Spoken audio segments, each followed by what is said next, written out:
Thank you to March of Dimes for supporting healthy moms and babies and for you being here today to learn about this important health topic. I'm Kimberly Pilkinton, an OB-GYN physician in Texas. And my name is Bre'Ana and I'm a labor and delivery nurse in the Houston, Texas area.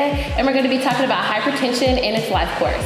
What are some things that you're doing to help decrease your risk of developing cardiovascular disease? So some of the things that I'm doing to help reduce cardiovascular disease is monitoring my weight, making sure that I'm working out regularly, and just making sure that I'm watching my sodium intake and just having a diet where I'm eating more whole foods, less processed foods, trying to do my best. But just also being aware of my blood pressure, like you said, monitoring my blood pressure even though I'm not pregnant. It's great that you're doing all of those things. We recommend all of the things you're doing to all of our patients to decrease the risk of cardiovascular disease. Another thing to mention is even if you see a doctor that's not an obstetrician and gynecologist, such as a family doctor, internal medicine, or otherwise, is letting them know your past history during your pregnancy, because of knowing the fact that people with preeclampsia have a higher risk of some complications of cardiovascular disease later in life, so that they can know to monitor you a little bit closer than some of their other patients.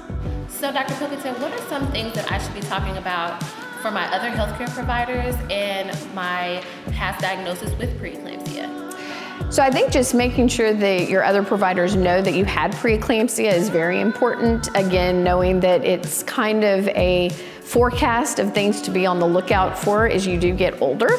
Thankfully, you're young and healthy, which is awesome. But as we do know now, having had preeclampsia, as well as having something like gestational diabetes, puts you at increased risk in the future for cardiovascular disease, as well as diabetes and things of that sort when you're not pregnant. So just making sure your provider knows that did happen is great for them to know.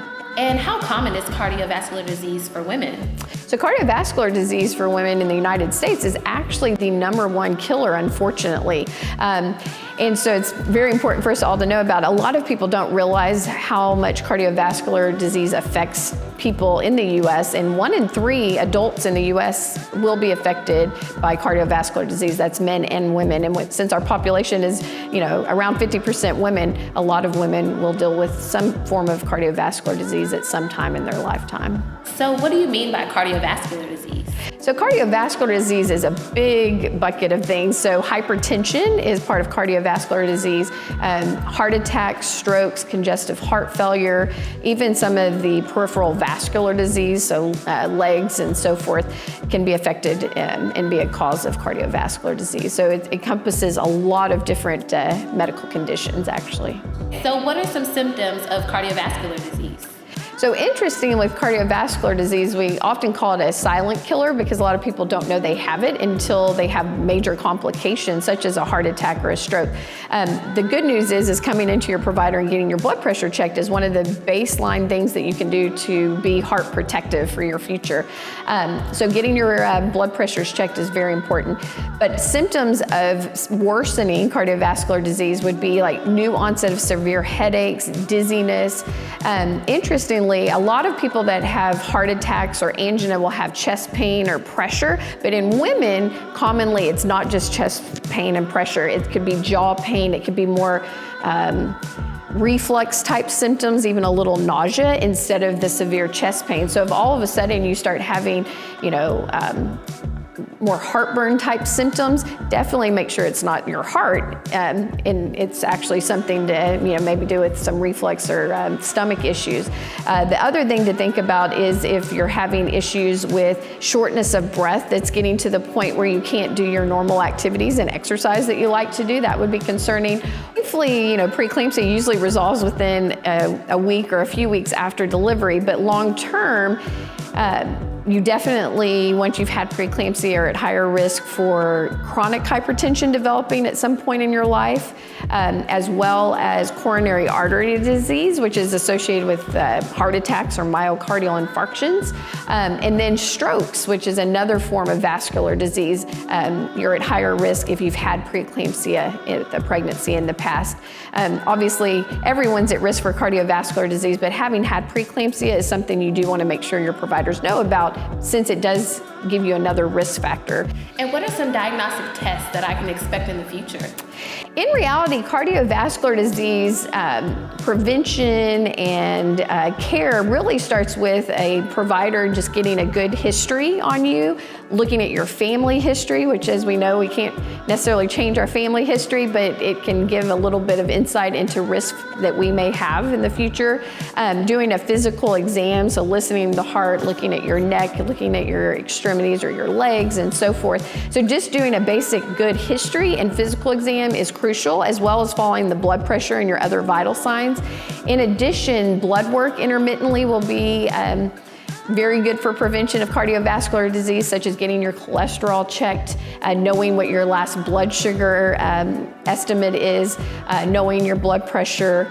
All those things can be very important. And with women, thyroid function can also be a risk factor for development of cardiovascular disease. So you, at certain points in your life, probably want your thyroid checked as well. So those are some of the baseline testing.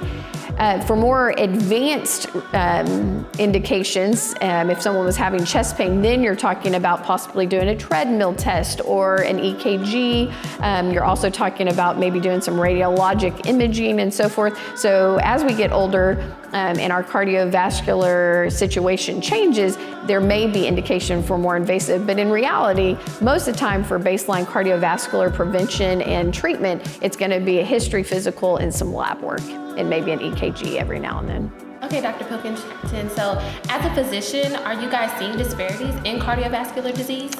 Unfortunately, as with a lot of health conditions, we do see disparities between different groups and cardiovascular disease.